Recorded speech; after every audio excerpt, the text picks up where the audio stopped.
Hey, guys. Okay, guys, that was great. Thank you so much for coming, Wesley, Jeremiah, and Nila. It's so good to have you here. And it's been a while since I've run into you. I told this story on the air, but Jeremiah, you went to school with my daughter in college, and she would come see you when you were called Wesley Jeremiah. She loved you guys and introduced you to me. If you could tell that story. Yeah, well, I was going to school at William Patterson University in Wayne, New Jersey, and your daughter Jessica was as well. And I remember my buddy won free tickets at another unnamed radio station, we won't say now. Yeah, it doesn't exist anymore, but he and I both worked there. On the East Coast, and he said, do you want to come to this studio for this Electric Ladyland in New York City? Yeah. For tickets, and then you were hosting it. And then I think, somehow ran into Jessica. She came to the shows when me and Wes and this other guy were just sort of dogging it in New York City, playing these small shows where nobody was coming, and that's really cool that you heard us at that was about 10 years ago, I think. We Yeah, thought it's you could amazing. really help us too. We were like, we got to get this guy our demo. I don't know what the plan was. We're like, we just got to get this guy our demo. Yeah. And so when my daughter introduced you guys to me, I just thought it was the coolest thing ever. So I've been so proud of you and watching, everything you've accomplished from that time. So she, sends her love, of course, and she was, like she said, she would go to all the early shows, and I just thought that was so awesome. That's the kind of thing when you love music and music discovery, you go and you support not only the friends that you have, but artists that you love. Now, Wesley, you were working like 3 jobs at one time, right? When you were living in Brooklyn, and Yeah. what was that experience like? Because you, at some point, you guys said, "All right, listen, I've had enough of this," because rents are high. It's it's no different than San Francisco. All right, so, but when you guys decided, I want to know what was the catalyst, the thing that made you both decide we're gonna move to Denver. Well, sometimes it's just a random, you hear something. So a friend of mine said, hey, we're moving to Denver, and this house we're looking at would fit both of you guys. You could have a practice space, and it would be half of what you're paying in this shady apartment in Bushwick at the time. And so I just started doing the math, and I was like, well, I'll have a lot more time for music and, working on my craft and touring. So we didn't really think about, is this a smart idea from like a go find ourselves in Denver? It was more like logistically we can probably be better musicians than we are in New York. I just remember bartending and meeting all these musicians who would say something like, I'm in like 6 projects right now.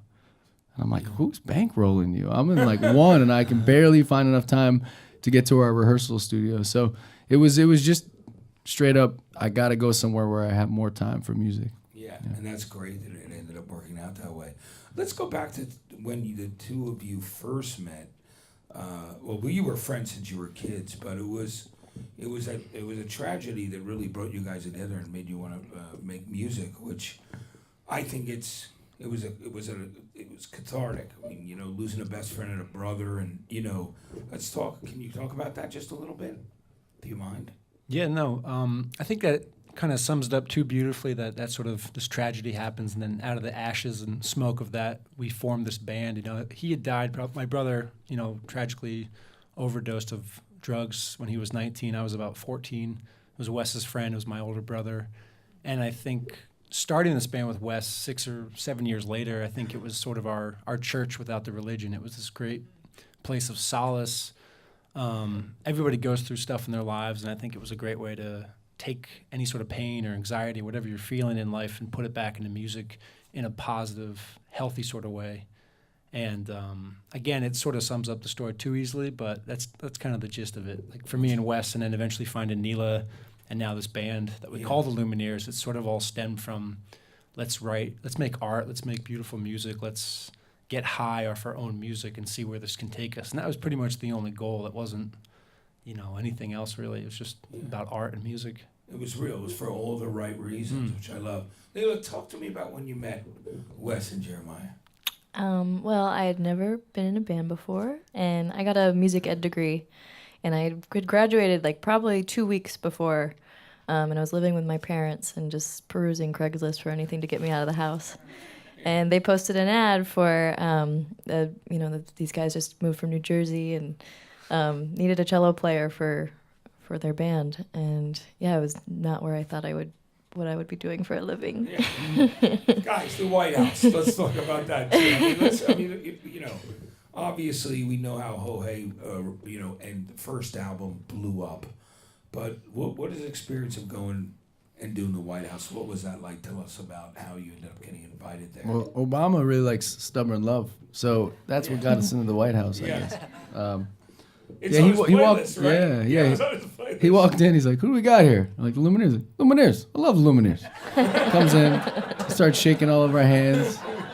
And then I said, "Oh, thanks for putting us on the playlist." He's like, "You deserve to be on the playlist." It's like he's just so casual about it, and we're all just losing our mind. Yeah. So he took a picture with us and made eye contact with each of us, and then we went out and played on the White House lawn right after that.